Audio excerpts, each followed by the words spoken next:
reversing diabetes. This is going to be an excitement. It's an exciting start to a relationship that we believe is going to change the way we look at this disease using artificial intelligence and machine learning. Now, Dr. Mohan talked a lot about CGMs. CGM in a technology world is called a IoT medical wearable device.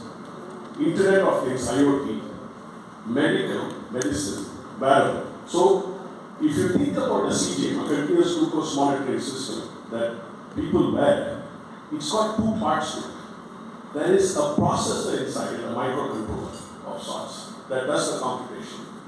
And then there is Bluetooth, Wi-Fi. It uses Bluetooth technology to communicate to the device so it can send the sugar measurements. And then it's got a biology or enzymatic sensor which senses the sugar levels. So it's a combination of multifaceted technology that comes together to give us the ability to read sugar measurements. And with this, I'm going to give you a background on what we do and walk you through our journey.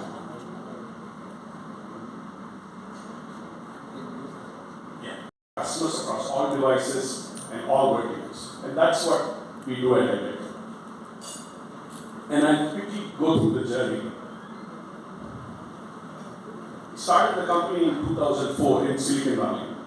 And we actually continued to progress and established our Chennai facility. embedUR India was established in the year 2008.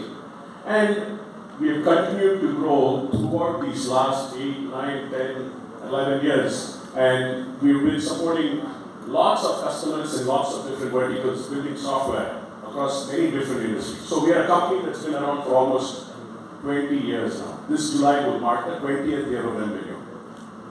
And the industries we serve, multifaceted industries. So we work on smart medical devices, we work on energy meters, mining equipment. What we do there, we provide the software, we provide the connectivity, we provide the management framework. We provide support, maintenance of the software in different shapes and forms. Where are our customers deploy our software? All across the world. All across the world. This software runs on millions and millions of devices where we have developed this for our customers and they are deploying this all across the world. And we continue to support them all across the world. What do we do? So, it was 2 years ago where we said, we are working on all these devices, we are working on connectivity, we are working on software. It's time, because everybody was talking about artificial intelligence, everybody was talking about machine learning. So 2 years ago, we almost started a separate group that started focusing on analytics, data, network control, and management, which is basically understanding volumes and volumes of data, trying to interpret them, and creating models around them, and then seeing if we can then use AI to predict what's going to happen in the future. I have to say something. We are now living in a world where I call this the Einstein moment. It is going to transform what is happening today in the field of technology. Is going to transform our lives completely over the next 25 years. We can't even imagine, it's unimaginable. Where this is the first time technology is ahead of what we can even think of doing. Because there's so much technology that you have to come back and figure out how can I use that technology to solve a problem. That's what we're trying to do with CGM data and diabetes. So this is the first partnership that we're embarking on, where we already started using AI for a lot of different customers and applications. And this will be a very interesting joint partnership to make a difference. We are also models which then can be used to proactively predict what is going to happen. This is our team.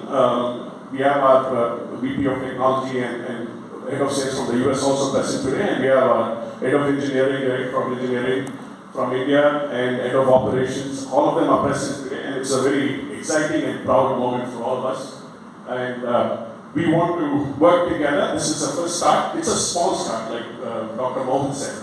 But I believe applying what we have learned in terms of edge, machine learning, and artificial intelligence, and combining that with the knowledge of the scientists And all those PhD students that Dr. Mohan mentioned, and getting this data is going to be truly transformative, and we believe this is one of the first, and we only look forward to making a lot of advancements in this area.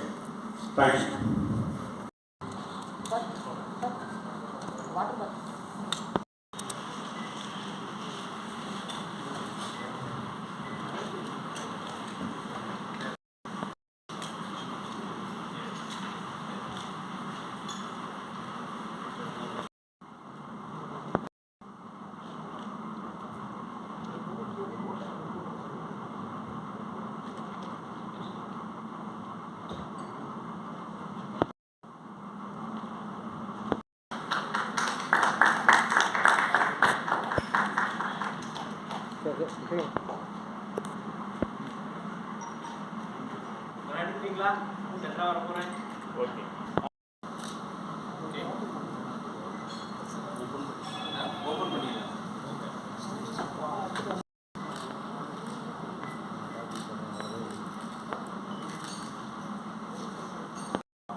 Say that you will work out the processes and you know what you're going to, what are your skill sets and what MDRF skill sets are.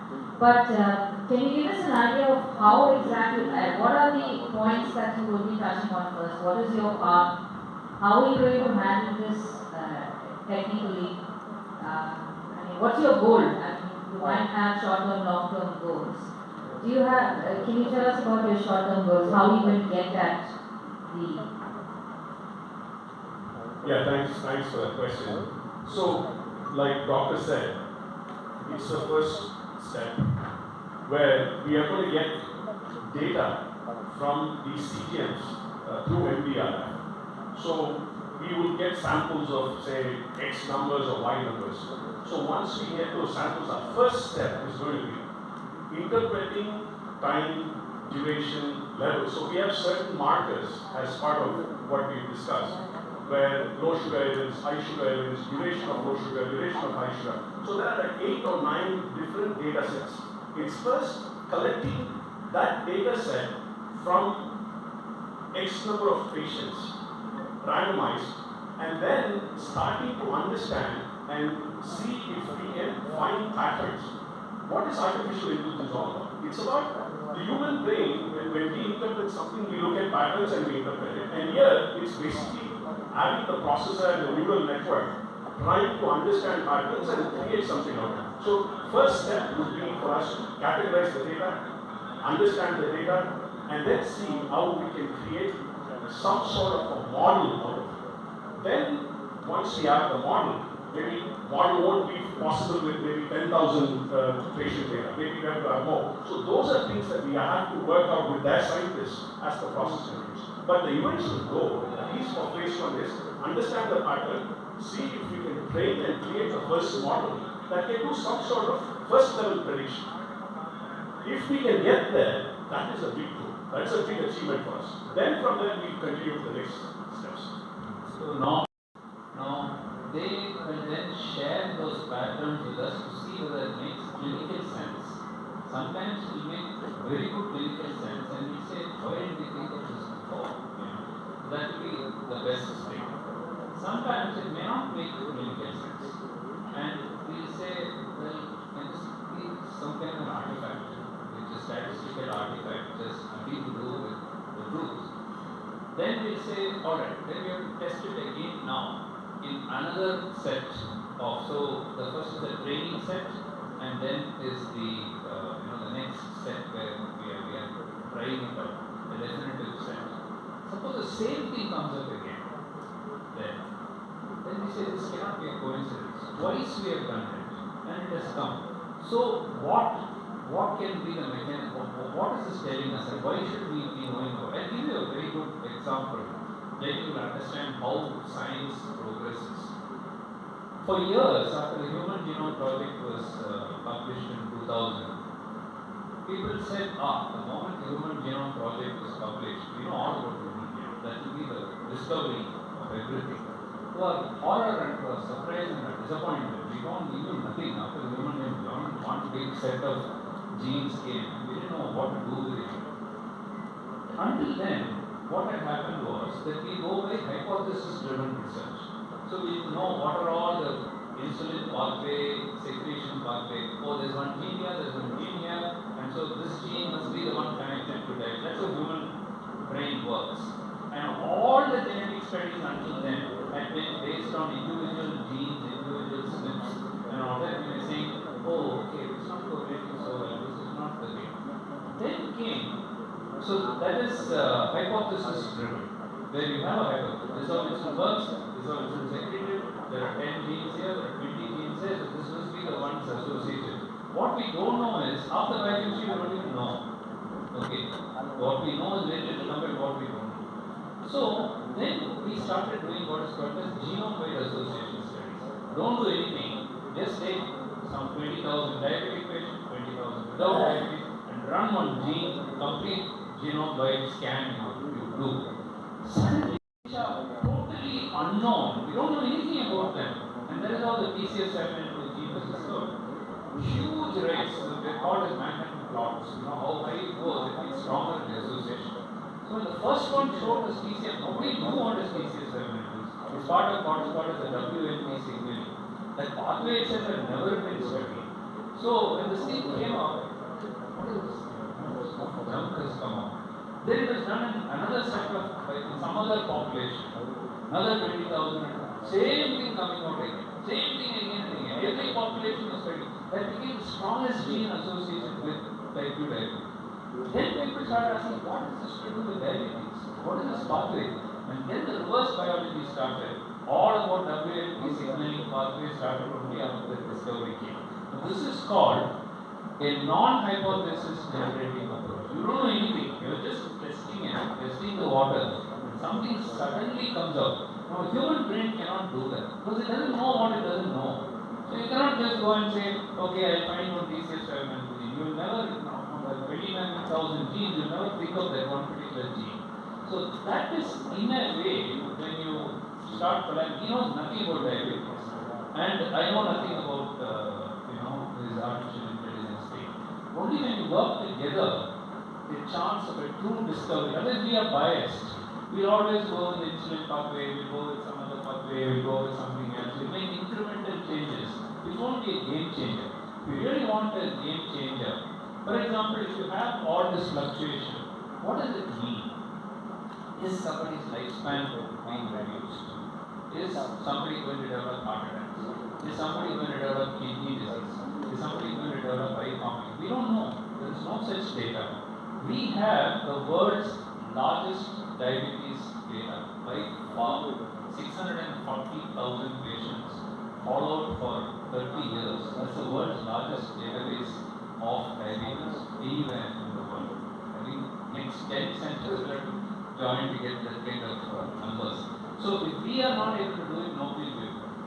So that kind of power nobody will have. Mayo Clinic will not have, Dawson Clinic will not have. None of them will have that kind of numbers. And we have electronic records from day one. It's not been utilized. And there's a capacity, our capacity to analyze that data, I think we are really saturated. That's all we can do. The small work that we do. Now we have to think really big. We have to think beyond, out of the box. I think that is where he comes. Absolutely. And one thing, I don't know anything about diabetes, but I do have diabetes. So it's our vested interest to work with Dr. Mohan, so I can also understand the disease and see what we can do so that my kids don't get it, my friends don't get it, and or reverse it for the rest of the community. So again, going back to what Doctor said, the amount of data with artificial intelligence, what we can mine and the outcomes, we can't predict now. But we can say with confidence that it's going to be super helpful in treating, curing, or reversing disease.